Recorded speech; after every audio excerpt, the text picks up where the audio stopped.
سلام، من منوچهر هستم و در پادکست بازگوی مطالبی که برای من جالب بوده رو با شما هم در میون میگذارم.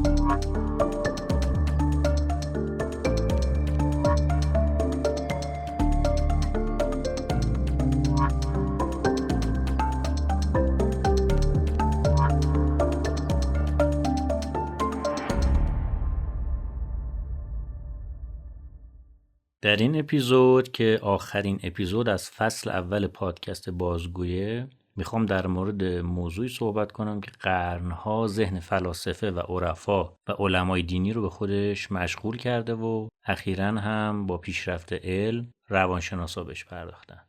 بحث جبر و اختیار. اول ببینیم تعریف جبر و اختیار چی هست.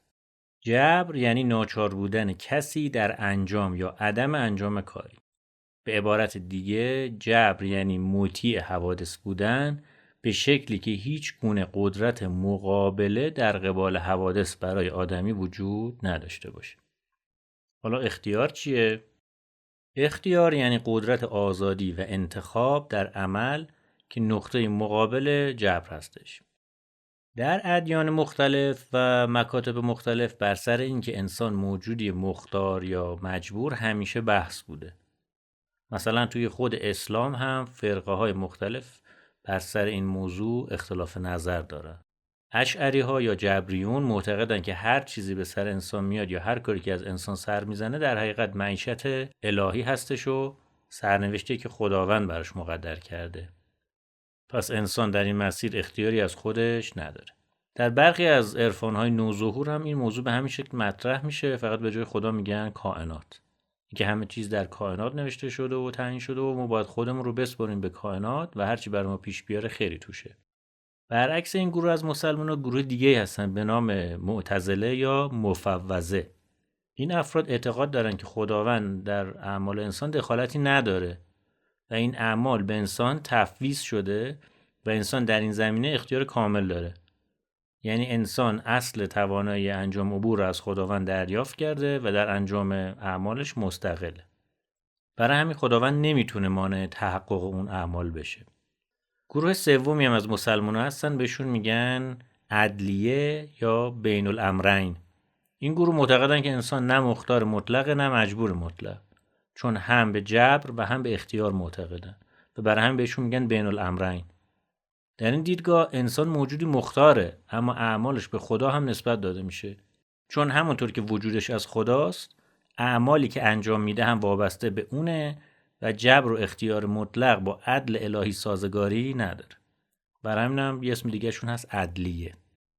عرفای زیادی هم به این موضوع پرداختن، از جمله مولانای خودمون که در یکی از داستان معروفش که فکر کنم خیلی شنیدین به این داستان پرداخته. تو اون داستانی که یه شخصی میره توی باغ یا شروع میکنه به خوردن میوه‌های باغ، بعد صاحب باغ میاد و شاکی ازش میپرسه چرا میوه‌های باغ منو میخوری؟ اونم میگه باغ مال خداست، منم بنده خدا، تو چی کاری که اومدی تو کار خدا داری دخالت میکنی؟ صاحب باغم با چوب میفته به جون طرف و شروع میکنه به زدنش. طرف شاکی میشه آقا چرا داری میزنی؟ صاحب باغم میگه این چوب مال خداست، منم بنده خدامو دارم یه بنده دیگه خدا رو میزنم، پس تو کار خدا دخالت نکن.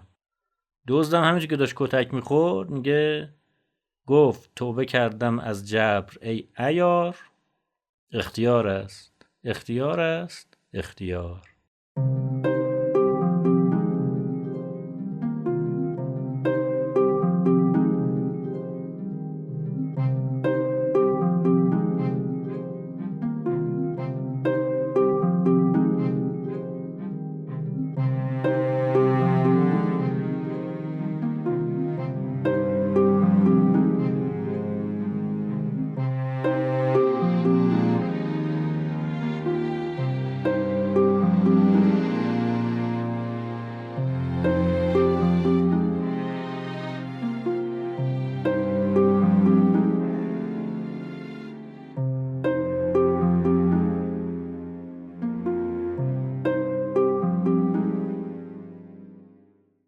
خب تا اینجا بعضی از دیدگاه‌های مذهبی و عرفانی در مورد جبر و اختیار رو گفتم. این موضوع مورد بحث فلاسفه غرب هم بوده و نظرات متفاوتی نسبت به این قضیه داشتن. مخصوصا فلاسفه‌ای که اگزیستانسیالیست بودن در این زمینه مطالب خیلی جالبی دارن که من برای اینکه پادکست طولانی نشه دیگه بهش نمیپردازم. میرم سر اصل مطلب، یعنی کارکرد مغز در مورد جبر و اختیار. در سال 1980 یک محقق نوروساینس به نام بنجامین لیبت اومد و یه آزمایش رو انجام داد تا ببینه قبل از اینکه ما کاری رو انجام بدیم توی ذهنمون چه اتفاقی میفته. خب حالا این آقای لیبت کی هست؟ آقای لیبت در سال 1916 در آمریکا به دنیا اومد و در رشته فیزیولوژی تا مقطع دکترا در دانشگاه شیکاگو تحصیل کرد. در سال 1956 با دکتر جان اکلس که برنده جایزه نوبل فیزیولوژی هست همکاری میکرد.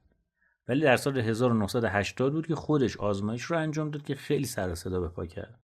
این آزمایش نشون داد که مغز انسان نیم ثانیه قبل از اینکه از گرفتن تصمیمی آگاه بشه اون تصمیم رو گرفته و این موضوع عملاً اختیار انسان رو در مورد تصمیم‌ها و کاراش زیر سوال برد. حالا این آزمایش چجوری انجام شد؟ ایشون اومد از یه سری شرکت کننده در این آزمایش خواست تا دستشون رو دراز کنن و هر موقع دوست داشتن به طور ناگهانی مچ دستشون رو خم کنن. در حین انجام این کار لیبت فعالیت مغزی اونا رو از طریق الکترودهایی که روی سرشون بود زیر نظر گرفت و متوجه شد قبل از اینکه این افراد تصمیم بگیرن دستشون رو حرکت بدن فعالیتی در مغزشون شکل میگیره. به این فرایند مغزی گفت readiness potential یا پتانسیل آمادگی. به عبارت دیگه مغز این فرایند رو قبل از اینکه فرد تصمیم به انجام اون بگیره شروع میکنه. بعد اومد نموداری برای اندازه‌گیری زمان و فعالیت مغز ترسیم کرد. تو این نمودار زمانی که حرکت شروع میشه رو گفتن زمان صفر و مشخص شد شرکت کننده ها 150 میلی ثانیه زودتر از این زمان صفر از تصمیم خودشون آگاه میشن، در حالی که مغز 500 میلی ثانیه قبل از حرکت شروع به عمل کرده. یعنی پتانسیل آمادگی برای انجام فعل اختیاری حدود نیم ثانیه قبل از اراده آگاهانه فرد برای انجام عمله. خیلی طول نکشید که روانشناسا و فیلسوفا از سراسر جهان درباره تحقیقات لیبت بحث کردن و به این فکر افتادن که خب اگر مغز ما قبل از اینکه از تصمیم آگاه بشیم اون رو گرفته، پس واقعا تصمیمات ما چقدر آزاد هستن. البته خود آقای لیبت آزمایشش رو به عنوان مدرکی مبنی بر اینکه تصمیمات ما از پیش تعیین شدن تفسیر نمی‌کنه. اون گفتش که تمایل به انجام یک کار ممکنه 500 میلی ثانیه قبلش ساخته بشه، ولی ذهن خودآگاه حق وتویی داره که این حق وتو رو تا آخرین لحظه حفظ میکنه.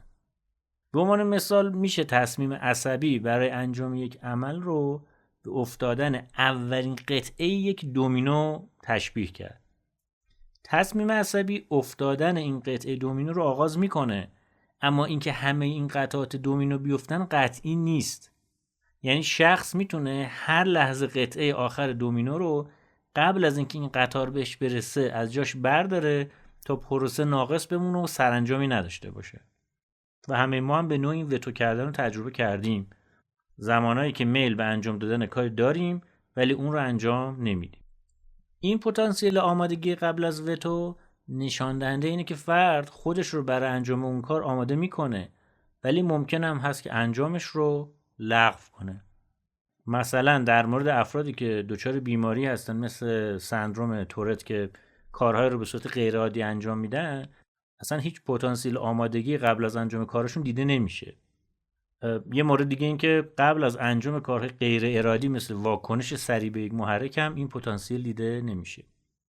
لیبت معتقد کارهای ارادی توسط پتانسیل آمادگی به شکل غیر آگاهانه نیم ثانیه قبل از عمل در مغز آغاز میشه، ولی ما 150 میلی ثانیه قبل از عمل از قصدمون برای انجامش آگاه میشیم و میتونیم نتیجه رو تغییر بدیم. اگه برگردیم به همون مثال دومینوز، متوجه میشیم که قطعه اول رو ما ناخودآگاه حرکت میدیم، ولی در طول مسیر میتونیم آگاهانه اون رو کنترل کنیم. یعنی اختیار آگاهانه کار رو شروع نمیکنه، ولی میتونه انجامش رو کنترل کنه.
از زمان آزمایش لیبت به بعد تیم‌هایی از دانشمندا و محققان تلاش کردن که این آزمایش‌ها رو به شکل‌های دیگه‌ای هم تکرار کنن.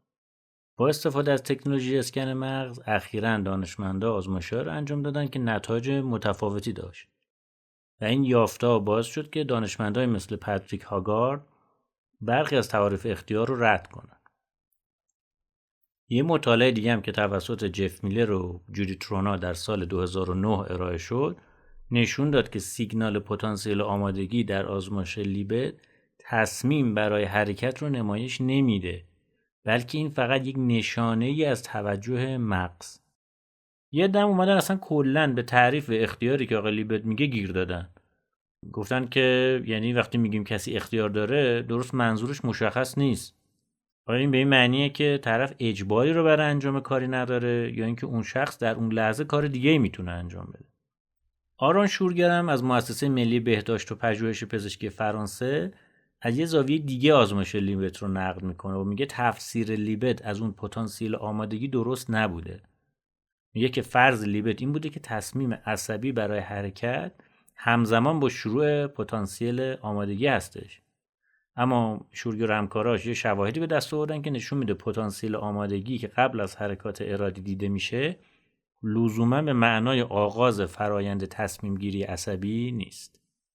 همونطور که میبینین آزمایش آقای لیبت موافقها و مخالفهای زیادی پیدا کرد و هنوزم محققین دارن در موردش آزمایش رو بحث میکنن. این موضوع از اونجای مهمه که قوانین اجتماعی و احکام قضایی ما رو میتونه زیر سوال ببره. مثلا ما میدونیم حد مجازات برای قتل عمد و غیر عمد فرق میکنه.